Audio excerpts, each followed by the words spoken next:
விருச்சிக ராசி வாக்கிய பஞ்சாங்கத்து பிரகாரம் மாறப்போற சனி பயிற்சி இவர்களுக்கு என்ன பலன்? விருச்சிக ராசிக்காரர்களுக்கு ஒரு மிகச்சிறந்த பொற்காலம்னே நான் சொல்லுவேன். நிறைய பேர் செய்யாத தப்புக்கு தண்டனை, பண்ணாத பாவத்துக்கெல்லாம் பழி எடுத்துட்டாங்க. இவங்க கடன் வாங்க மாட்டாங்க, ஆனா அடுத்தவங்களுக்கு இவங்க வட்டி கட்டுவாங்க, வாங்கி கொடுத்துட்டு. புதிய சிந்தனை, புதிய தொடக்கம், புதிய ஒரு புகழ், புதிய உச்சத்தை.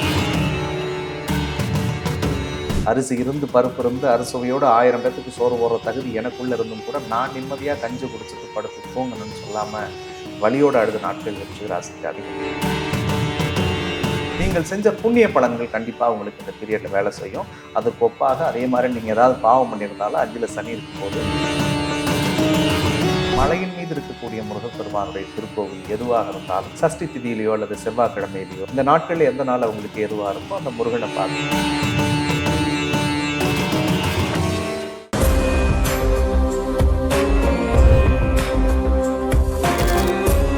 குருஜி மகாவிஷ்ணுவுடன் மகா சிவராத்திரி 2026 பிப்ரவரி 15 மாலை 7 மணிக்கு சிவனின் அருளை பெறும் அரிய வாய்ப்பு ஜூம் மூலமாக ஆன்லைனில் நடைபெறும். இப்போதே முன்பதிவு செய்யுங்கள். சுகமே சொல்ல சாமி. வணக்கம். விருச்சிக ராசி வாக்கிய பஞ்சாங்கத்து பிரகாரம் மாறப்போற சனி பயிற்சி இவர்களுக்கு என்ன பலனை தரும்? விருச்சிக ராசிக்காரர்களை பொறுத்த வரைக்கும் சனி பயிற்சியில மிக முக்கியமான பலன்களை பார்க்கக்கூடிய ராசிகள்ல முதன்மையா இருக்கக்கூடியது இவங்களும் ஒருத்தம். ஆமா, ஆரம்பத்தில் நீங்க சொன்னீங்க கடகம் விருச்சிகம் கவலைப்பட வேண்டியதில்லை. ஆமா, ஏன்னா இந்த சனி பயிற்சி எப்படா வரும்னு நினைச்சிட்டு இருந்தாங்க. கிட்டத்தட்ட அர்த்தாஷ்டம சனியோட பிடியில மாட்டிட்டு இருந்தாங்க சார். ஒரு 2.5 வருஷமா 4வது வீட்டுல சனி பகவான் வந்தாரு. 10வதுக்கு போன ஏப்ரல்ல இருந்து ராகு வந்து உட்கார்ந்துச்சு. சனி ராகுவும் சேர்த்து நிறைய பேர்த்துக்கு தூக்கத்தை தொலைச்சாங்க, நிம்மதியை தொலைச்சாங்க, தேவையில்லாத பதட்டம் பயத்தோடவே வாழ்ந்துட்டு இருந்தாங்க. பட் இந்த நாளில் இருந்து சனி விலகிறது, அர்த்தாஷ்டம சனி அவர்களுக்கு நிறைவு பெறுவது விருச்சிக ராசிக்காரர்களுக்கு ஒரு மிகச்சிறந்த பொற்காலம்னே நான் சொல்லுவேன். அதுலேயும் குறிப்பா 8ல் இருந்த குரு 9வது இடத்துக்கு ஜூனுக்கு பிறகு வரார். ஸோ உச்சம் பெற்ற குரு வந்து அவருடைய ராசியே பார்க்கறதுனால விருச்சிக ராசிக்காரர்கள் கிட்டத்தட்ட ஒரு 12 வருஷத்துக்கு பிறகு ஒரு பொற்காலம் அவங்களுக்கு தொடங்குதுன்னே சொல்லலாம். ஏன்னா விருச்சிக ராசிக்காரர்கள் நம்ம யாரை கேட்டாலும் 7ரை சனி நடந்ததுல இருந்தே கிட்டத்தட்ட 10 வருஷமாவே வாழ்க்கையில போராட்டம் தான். ஏதாவது ஒண்ணு போனா ஒண்ணு அனுபவிச்சுட்டே இருக்காங்க. குறிப்பா நம்மளும் கோச்சார ரீதியான சில கிரகங்கள் எடுத்து பார்க்கும் பொழுது கூட சனி அவங்களை விட்டு விலகி போன நாள்ல இருந்து குரு சாதகம் இல்லாத இடத்துல இருந்துச்சு. குரு சாதகமா வரக்கூடிய நேரத்துக்கு கரெக்டா அர்த்தாஷ்டம சனி மாதிரி வந்து உட்கார்ந்துச்சு. அப்ப இதுல ஏதாவது ஒரு டைலமோலே அவங்களுடைய வாழ்க்கை நடந்துகிட்டு இருந்தது. பட் அந்த வழிகள் எல்லாமே மாறும். மெயினா ராசியை குரு பார்க்க போறதுனால உடல் ரீதியாக இருந்த பிரச்சனைகள் எல்லாம் சரியாகும் சார். மனசுல நிறைய குழப்பம் சார். விருச்சிகத்துக்கு ஒரு குணம் உண்டு சார். எதுவா இருந்தாலும் முகத்துக்கு நேரா பேசிடுவாங்க. செவ்வாயோட ஆதிக்கம். சரின்னா சரி, தப்புன்னா தப்புன்னு சொல்லிடுவாங்க. விருச்சிக ராசி எப்படின்னா தன்னை சுத்தி இருக்கிற எல்லாரையும் வாழ வச்சுட்டு கடைசியில அவங்க பாவியா போயிடுவாங்க. இன்ன வரைக்கும் ஏன்னா ஆலமரம் அவங்கன்னு நான் அடிக்கடி சொல்லுவேன். நிறைய பேர் செய்யாத தப்புக்கு தண்டனை, பண்ணாத பாவத்துக்கெல்லாம் பழி ஏத்துக்கிட்டாங்க. இவங்க கடன் வாங்க மாட்டாங்க, ஆனா அடுத்தவங்களுக்கு இவங்க வட்டி கட்டுவாங்க, வாங்கி கொடுத்துட்டு. சரி, அப்ப இந்த மாதிரியான விஷயங்கள்லாம் வந்துச்சு. பல விருச்சிக ராசிக்காரர்கள் புலம்புவாங்க, தப்பு பண்ணும்போது தண்டனை கிடைக்கல, நான் விதியேன்னு ஒதுங்கி இருக்கிறேன், அன்னைக்கு போய் என்ன குற்றவாளி ஆக்கிட்டாங்களே அப்படின்லாம் நிறைய வருத்தப்பட்டிருப்பாங்க. இந்த நாள்ல சனி வந்ததுல இருந்து வேலை, தொழில், நிறைய வாகன விபத்து நடந்திருக்கும். அம்மாவுக்கு நிறைய பேத்துக்கு அறுவை சிகிச்சை பண்ணியிருப்பாங்க. நிறைய பேத்துக்கு வீட்டுக்குள்ளேயே ஒரு நிம்மதி இல்லாமலே இருந்திருப்பாங்க. எங்கேயாவது ஓடிடலாமா, இடம் மாறலாமா, வீடு மாறலாமா, ஊர் மாறலாமான்லாம் குழப்பத்துல இருந்தாங்க. ஆனா இந்த மார்ச் 6க்கு பிறகு நான் மேல சொன்ன எல்லா நெகட்டிவிட்டியுமே பாசிட்டிவா மாறும். விருச்சிக ராசிக்கு மெயினான விஷயம் புதிய சிந்தனை, புதிய தொடக்கம், புதிய ஒரு புகழ், புதிய உச்சத்தை சத்தியமாக இந்த 2026 மார்ச் 6க்கு பிறகு அவர்களுக்கு ஆண்டவன் கொடுத்தே தீருவான். அதுவும் 2ஆம் அதிபதி தனஸ்தானாதிபதி குரு உச்சம் அடைகிறதுனால பொருளாதார ரீதியாக மிகப்பெரிய முன்னேற்றத்தை அடையக்கூடிய ராசியில இந்த விருச்சிக ராசிக்காரர்களும் இருக்கிறார்கள். நேத்திங்களா பணமே கையில் இல்லை சார், வேலைக்கு போறோம், சம்பாதிக்கிறோம், கடன் கொடுக்கறது, இஎம்ஐ கட்டுறது, வாடகை கொடுக்கறதுக்கே போகுது, ஒரு நல்லது கெட்டது கூட எங்களால ஒரு பொருள் வாங்க முடியாமல் போச்சுன்னு நினைச்சு வருத்தப்பட்டவங்க, பிள்ளைகளுக்கு கூட நாங்கள் விரும்பினதை செய்ய முடியலன்னு நினைச்சு வருத்தப்பட்டவங்களுக்கு எல்லாத்துக்கும் பணத்தட்டுப்பாடு சரியாகும் சார். பண ரீதியா அவங்களுக்கு வந்து ஒரு பெரிய வளர்ச்சி கிடைக்கும். கடவுள் புண்ணியத்துல எதிர்பாராத தனவரவு இருக்கும். குடும்பத்துல பிரிந்து வாழ்ந்தவர்கள் எல்லாம் ஒண்ணு சேருவாங்க. வீட்டுல கொஞ்சம் நிம்மதியே இல்லாம இருந்துச்சுங்க, சண்டை சச்சரவாவே இருக்கு, ஏதாவது ஒரு கஷ்டம் இருந்துகிட்டே இருக்கு, எனக்கு ஒண்ணு இல்லைனா கூட இருக்கிறவங்க நினைச்சு நான் வருத்தப்பட்டுக்கிட்டே இருந்தேன் அப்படின்னு புலம்புன விருச்சிக ராசிக்கெல்லாம் வீட்டுல குடும்பத்துல அமைதி, சந்தோஷம், நிம்மதியோட ஆண்டவ புண்ணியத்துல நிறைய நல்ல நிகழ்வுகள் நடக்கக்கூடிய காலமாக இந்த சனி பெயர்ச்சி காலம் இருக்கு. வார்த்தைக்கும் நிறைய பலம் கிடைக்கும். ஏன்னா வாக்குஸ்தானத்துக்குரிய குருவே உச்சம் அடைகிறார். நீங்க எதெல்லாம் பேசுறீங்களோ அதெல்லாம் கைத்தட்டல் வரும். ஸ்டேஜில் போய் நின்று நீங்கள் சும்மா 2 டயலாக் பேசினாலே அது ட்ரெண்ட் ஆகும் இந்த காலகட்டங்களில்.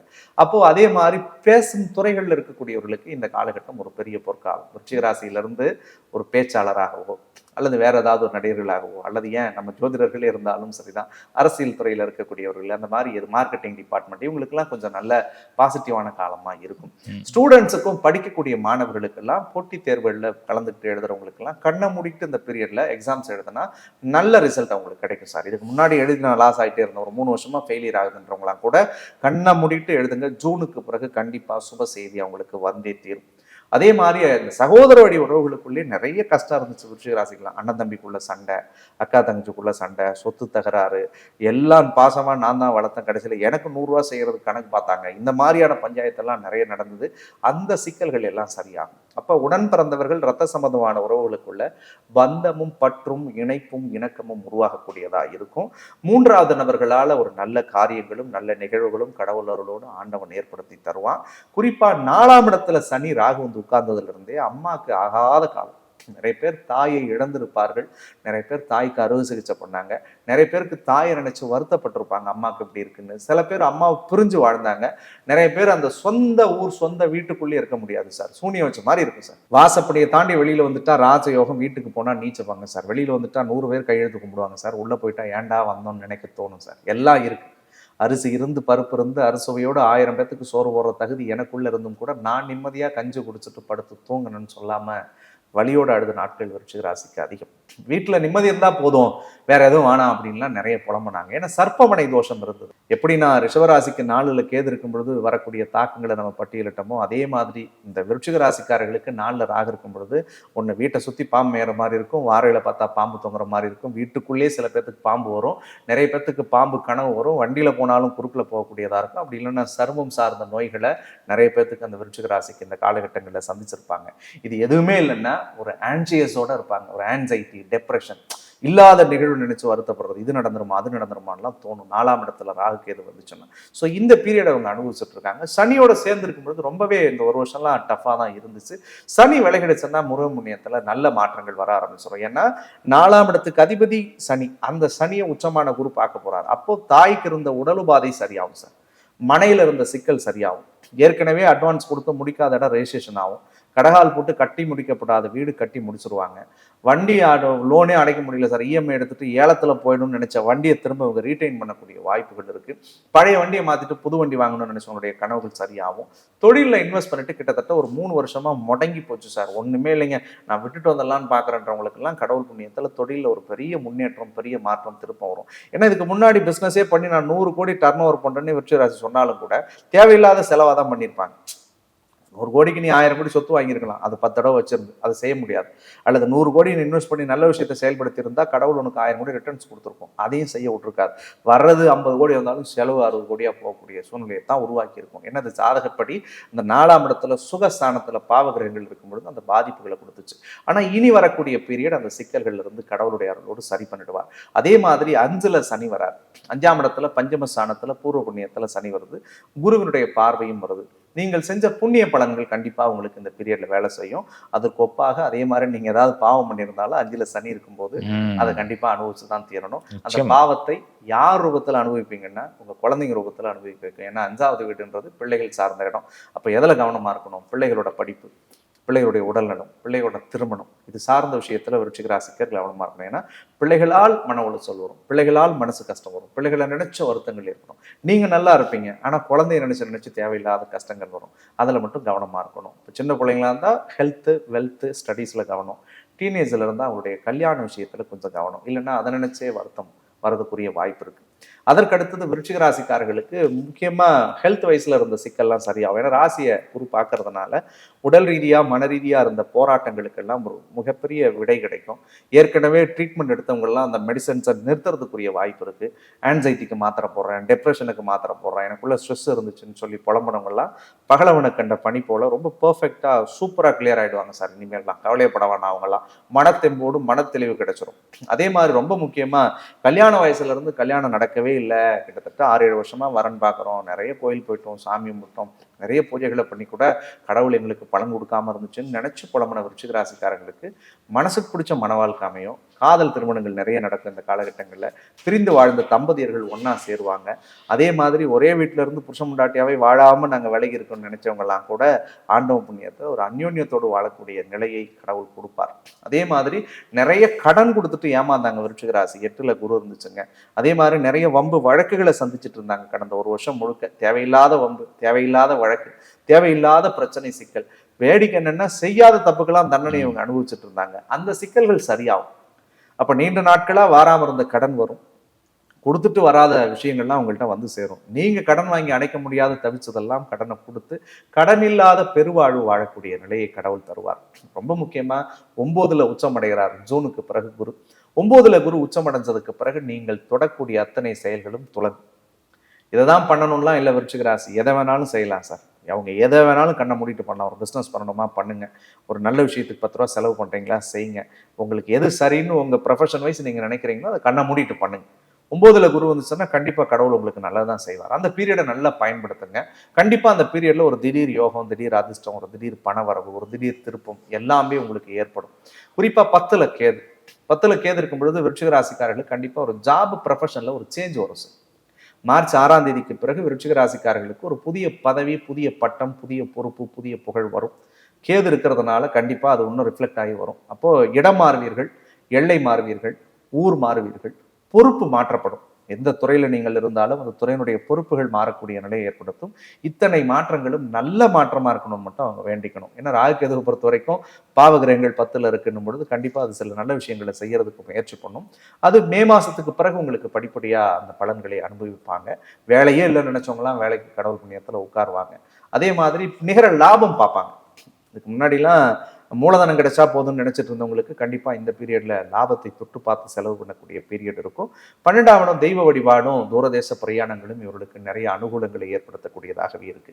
ஒட்டுமொத்தத்தில் இந்த சனிப்பெயர்ச்சியில நல்ல பலனை பார்க்கக்கூடிய ராசிக்காரர்கள் நம்ம விருச்சிக ராசிக்கெல்லாம் ஒரு பெரிய மனநிறைவு உண்டு. கடகத்துக்கு பிறகு ஒரு பெரிய தெளிவை அனுபவிக்கக்கூடியவர்கள் இவர்களும் முதன்மையாக இருக்கிறார்கள் அப்படின்னே நம்ம சொல்லலாம். நிச்சயமா சாமி, நிச்சயமா. விருச்சிக ராசி மாணவர்களுக்கு எப்படி இருக்கும் சார்? மாணவர்களை பொறுத்த வரைக்கும் விருச்சிக ராசிக்கு ரொம்பவே சூப்பரா இருக்கு. ஏன்னா 2ஆம் அதிபதி வாக்குஸ்தானாதிபதி படிப்புக்குரிய கிரகம் குரு பகவான் உச்சம் அடைகிறார். ஸோ அவங்களுக்கு 2 குடையவனே உச்சம் அடைகிறதுனால படிப்புல நல்ல ஃபோக்கஸ் இருக்கும். 2வது அவங்க என்ன எக்ஸாம்ஸ் எழுதினாலும் அது ரொம்ப பாசிட்டிவான ரிசல்ட்ஸ் வரும். ஸோ இந்த பீரியட்ல நேத்திக்கு மச்சான் ஒண்ணுமே எழுதாம வந்துட்டானா கூட அரியரை கிளியர் பண்ணிடுவான். ஒரு கோவிட் டைம் எப்படி வந்து ஒரு 10-15 அரியர் இப்போ எல்லாரும் கிளியர் பண்ணாங்களோ அந்த மாதிரியான அதிசயங்கள், அற்புதங்கள் நடக்கக்கூடிய. அதுக்காக படிக்காம போய் எக்ஸாம் எழுதணுன்றது இல்லை. நீங்கள் எழுதி வைக்கக்கூடியது சில தடுமாற்றங்களே உங்களுக்கு இருந்தாலும் கடவுளுடைய அருளோடு அதில் நீங்கள் நல்லபடியாக பாஸ் ஆவீங்க. கொஞ்சம் கான்ஃபிடென்ட்டாக, தன்னம்பிக்கையா நம்மளால முடியுன்ற ஒரு நம்பிக்கையை கடவுள் இந்த பீரியட் உங்களுக்கு கொடுப்பார். இதெல்லாம் பயம் இருக்கும், இது முடியுமோ முடியாதோ. 2-3 எக்ஸாம்ஸ்ல தோத்து போயிருப்பாங்க. தோத்து போயிட்டு இதெல்லாம் நம்ம செய்ய வேணாம், செஞ்சுட்டா திரும்ப நமக்கு தோல்வி வரும் அப்படிலாம் பயப்பட வேணாம். 10 முறை நீங்கள் தோத்திருந்தாலும் 9ல் குரு வந்ததுக்கு அப்புறம் எக்ஸாம் எழுதுங்க, வெற்றி உங்களுக்கு தான். ஜூனுக்கு பிறகு கண்டிப்பா பட்டை கிளப்பிடுவாங்க. நிச்சயமா நீங்க சொல்றதை நான் எப்படி புரிஞ்சுக்கிறேன்னா முறவர் அப்படிதான் புரிஞ்சுக்குவாங்க. ஒரு எக்ஸ்ட்ரா எஃபோர்ட், இப்போ போறதை விட ஒரு 10% எக்ஸ்ட்ரா எஃபோர்ட் போட்டீங்கன்னா ரிசல்ட் 100% கிடைக்க வாய்ப்பு இருக்கு. அழகா சொன்னீங்க. அதுக்காக ஐயா சொல்லிட்டாரு அவன் படிக்காம போய் எக்ஸாம் எழுதுவோம்னா யார் சொன்னாலும் அது நடக்காது. அதனாலதான் சொல்றேன், அது பார்த்துக்கிட்டே இருந்தாலும் ஒன்றும் நடக்காது. ஸோ முயற்சி பண்ணும்பொழுது கண்டிப்பா அந்த முயற்சிக்குரிய பலன் 100 மடங்கு கிடைக்கும் சார். நேற்றுக்கு 50 மார்க் எழுதினவன் இன்னைக்கு 100 மார்க் எடுக்கிறதுக்கான வாய்ப்பு கிடைக்கும். நிச்சயமா நிச்சயமா. அதே போல 60 வயசுக்கு மேல இருக்க உறவுகளும் நம்ம நிகழ்ச்சியை பார்த்துக்கிட்டு இருப்பாங்க. அவர்களுக்கு எப்படி இருக்க போது சனி பயிற்சி? அவங்க வந்து மெயினா உடம்புல நரம்பு சம்பந்தமான உறுப்புகளை பார்த்துக்கணும் சார். கை கால் குடைச்சல், முட்டி வலி, மூட்டு வலிகளை அவங்களுக்குள்ள ஏற்படுத்தும். சில பேர் இந்த டைம்ல கொஞ்சம் இடம் மாறி இருக்கலாமான்ற சிந்தனைகள்லாம் வரும். பையன் வீட்டில் இருக்கிறதா, பொண்ணு வீட்டில் இருக்கிறதான்ற எண்ணங்கள்லாம் அவங்களுக்குள்ள ஏற்படுத்தும். அதில் மட்டும் கொஞ்சம் சரியான முடிவு எடுக்கக்கூடிய நிலையை அவங்களுக்குள்ள உருவாக்கிக்கணும். 4ல் ராகு இருக்கிறதுனால கொஞ்சம் வாகன பயணங்களில் கவனமாக இருக்கணும். ஏன்னா முன்னாடி நம்ம ஒரு ராசிக்கு சொல்லியிருந்தோம், கேது இருக்கும் பொழுது அதே மாதிரி வெளியில போகும்பொழுது வரும்போதெல்லாம் கவனமாக இருக்கணும். மருந்து மாத்திரைலாம் கரெக்டாக எடுத்துக்கிட்டாங்களா, அவங்களுக்கு தேவையான விஷயங்கள்லாம் எடுத்து வச்சுக்கிட்டாங்களான்ற அதெல்லாம் 1க்கு 4 தடவை அவங்க பார்க்கணும். சின்ன சின்ன தவறுகள் பெரிய அளவில் அவங்களுக்குள்ள மன உளைச்சல்களை கொண்டு வந்து சேர்க்கும். அதில் கொஞ்சம் கவனம். சொத்து பத்து வாங்குற விஷயம், வேற ஏதாவது ஒரு பெரிய முதலீடு பண்ணக்கூடிய விஷயங்கள்ல 1க்கு 4 தடவை கொஞ்சம் பார்த்து செயல்படுத்துறது அவங்களுக்குள்ள ரொம்பவே நல்ல விஷயம் நான் சொல்லுவேன். 60 வயசை கடந்தவங்க இந்த வாழ்க்கை துணையை பற்றி கொஞ்சம் தேவையில்லாத பயம் வரும் சார். ஏன்னா ராசிக்கு 7வது இடத்தை சனி 3வது பார்வையாக பார்க்கறதுனால கணவனாக இருந்தால் மனைவி நினச்சி ரொம்ப ஃபீல் பண்ணுவாங்க, மனைவியாக இருந்தால் கணவனை நினச்சி ரொம்ப வருத்தப்படுவாங்க சார். எனக்கு ஒன்று வந்துட்டா போதும், அவருக்கு ஒன்று இல்லாமல் இருந்துட்டா போதும்னு அம்மா நினைப்பாங்க. நான் அப்போ எனக்கு வந்தால் பரவாயில்ல, அவன் நல்லா இருக்கட்டும்னு நினச்சி இவங்க நினைப்பாங்க. இந்த மாதிரியான விஷயங்களுக்குள்ள மட்டும் உடல் ரீதியாக அவங்களுக்குள்ள கொஞ்சம் ஃபோக்கஸ் பண்ணி இருந்தாலே போதும். ஸோ தேவையில்லாத பயம் பதட்டத்தை அவங்க தவிர்த்தாலே நல்லா இருப்பாங்க. நிச்சயமா சாமி, நிச்சயமா. இவர்களுக்கான பரிகாரம்?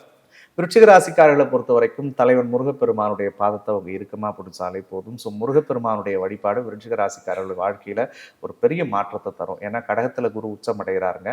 அந்த இடத்துல இருக்கும் பட்சத்தில் ஒரு பெரிய திருப்பங்களை ஏற்படுத்துவார். மலையின் மீது இருக்கக்கூடிய முருகப்பெருமானுடைய திருக்கோவில் எதுவாக இருந்தாலும் சஷ்டி திதியிலையோ அல்லது செவ்வாய்க்கிழமையிலையோ அல்லது கார்த்திகை நட்சத்திரம் வரக்கூடிய நாட்கள்லையோ அல்லது விசாக நட்சத்திரம் ஏதாவது ஒரு நாள், இந்த நாட்களில் எந்த நாள் அவங்களுக்கு எதுவாக இருக்கோ அந்த முருகனை பார்த்து ஒரு 6 அகல் விளக்குகளை அறுமுக தீபம் மாதிரி ஏற்றி, முருகா 8ல் இருக்கும் பொழுது நிறைய வழி அனுபவிச்சுட்டேன், 9ல் வரேன், 9ல் குரு வரும்பொழுது கடவுள் புண்ணியத்தில் என் வாழ்க்கைக்கு பழமொழி எல்லாரும் சொல்ல நான் கேள்விப்பட்டேன், ஓடி போன ராஜாவுக்கு 9ல் குரு வந்தால் போகிற இடமெல்லாம் சொந்த இடம்னு சொல்கிறாங்க. ஸோ நீ 9ல் வரக்கூடிய குருவினுடைய சூட்சுமத்தில் நான் உன்னை கும்பிட்றேன் கடவுளே, என் வாழ்க்கையில் நான் தொட்டதெல்லாம் தொடங்கணும், நான் எங்கே என்னுடைய கால்களை பாதத்தை வச்சாலும் என் வாழ்க்கையில் ஒரு பெரிய விடிகள் வரணும்னு சொல்லி மட்டும் மனதார முருகனை பிரார்த்தனை பண்ணட்டும்.